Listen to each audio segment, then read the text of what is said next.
দেখো, ইংরেজিতে বেশ কয়েকটি কনফিউজিং প্রিপোজিশন কিন্তু রয়েছে। তার মধ্যে অন্যতম একটি হলো অন, অ্যাবাভ এবং ওভারের ব্যবহার। আমাদের কাছে এগুলো কনফিউজিং বা সমস্যা কেন সৃষ্টি করে? কারণ এই প্রিপোজিশন গুলোর মানে বা অর্থ কিন্তু একই। এই অন, অ্যাবাভ এবং ওভার এই তিনটের অর্থই কিন্তু উপরে। এরা উপরে অর্থে এদেরকে ব্যবহার করতে হয়। তাহলে তিনটের মানেই যখন উপরে, তাহলে এদেরকে কোথায় এবং কিভাবে ব্যবহার করবো? তাহলে আমাদেরকে সমস্যাতে তো পড়তেই হবে। কিন্তু আমরা যদি এই প্রিপোজিশন গুলোর কনসেপ্ট ক্লিয়ার করে নিই, তাহলে কিন্তু আমাকে আর কখনোই সমস্যায় পড়তে হবে না, এবং আমি প্রত্যেকটি জায়গায় ঠিকঠাক প্রিপোজিশন কিন্তু ব্যবহার করতে পারবো। তাহলে চলো আমরা দেখে নিই যে অন, অ্যাবাভ এবং ওভার এদেরকে আমরা কোথায় ব্যবহার করব। দেখো, ফার্স্ট সেন্টেন্সে বলা আছে the board is dash the wall. বোর্ডটি রয়েছে দেওয়ালের কোথায়? আমরা জানি যে এই যে বোর্ড, এই বোর্ডটা কোথায় রয়েছে? দেওয়ালের উপরে রয়েছে।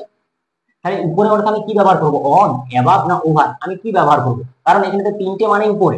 এই জায়গার কনসেপ্ট হচ্ছে এইরকম। ধরো এটা একটা টেবিল, এই টেবিলের উপর একটা বল রয়েছে।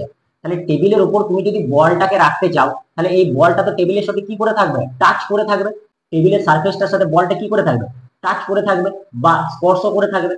তাহলে যখন কোনো বস্তু আরেকটা বস্তুর উপর ফিজিক্যালি টাচ করে বোঝাবে, উপরে বোঝাবে কিন্তু টাচ করে বোঝাবে, তখন আমরা কি ব্যবহার করব?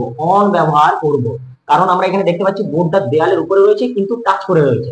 ঠিক একই রকম ভাবে the cat is dash the floor. Floor মানে হচ্ছে মেঝে। তাহলে বিড়ালের সাথে মেঝের সম্পর্কটা কি? না, বিড়ালটা মেঝের কোথায় রয়েছে? উপরে রয়েছে, কিন্তু টাচ করে রয়েছে, মেঝের উপরে ফিজিক্যালি টাচ রয়েছে, তাই কি বলবো? On the floor.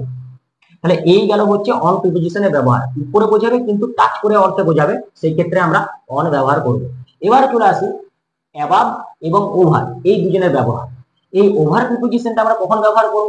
না, যখন উপরে বোঝাবে কিন্তু শর্ট ডিস্টেন্স বোঝাবে বা কম দূরত্ব বোঝাবে, সেই ক্ষেত্রে আমরা ওভার ব্যবহার করব। আর অ্যাবাভ কখন ব্যবহার করব? না, যখন উপরে বোঝাবে কিন্তু একটা লং ডিস্টেন্স বোঝাবে বা ম্যাক্সিমাম ডিস্টেন্স বোঝাবে, একটা বেশি দূরত্ব বোঝাবে, উপরে কিন্তু অনেকটা উপরে বোঝাবে, সেই ক্ষেত্রে আমরা অ্যাবাভ ব্যবহার করব। কিরকম?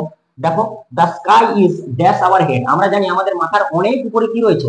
আকাশ রয়েছে। তাহলে সেই ক্ষেত্রে আমরা অ্যাবাভ না ওভার কি ব্যবহার করবো? এখানে এখানে তো অনের ব্যবহার আসছে না, কারণ মাথার সাথে আকাশের কোনো টাচ থাকে না। তাহলে পড়ে থাকছে অ্যাবাভ নলে ওভার। এবার দেখো, তোমার মাথার অনেক উপরে কি রয়েছে? আকাশ রয়েছে। তাহলে আমরা কি ব্যবহার করবো? অ্যাবাভ ব্যবহার করবো। ঠিক একই রকম ভাবে ধরো যদি থাকতো the sun is dash our head, কি বলতাম? The sun is above our head, কারণ সূর্য আমাদের মাথার অনেক উপরে থাকে, একটা লং ডিস্টেন্সে থাকে। কিন্তু the bridge is dash the river. একটা নদীর উপর যে ব্রিজটা থাকে, সে ব্রিজটা কি অনেকটা দূরত্ব থাকে?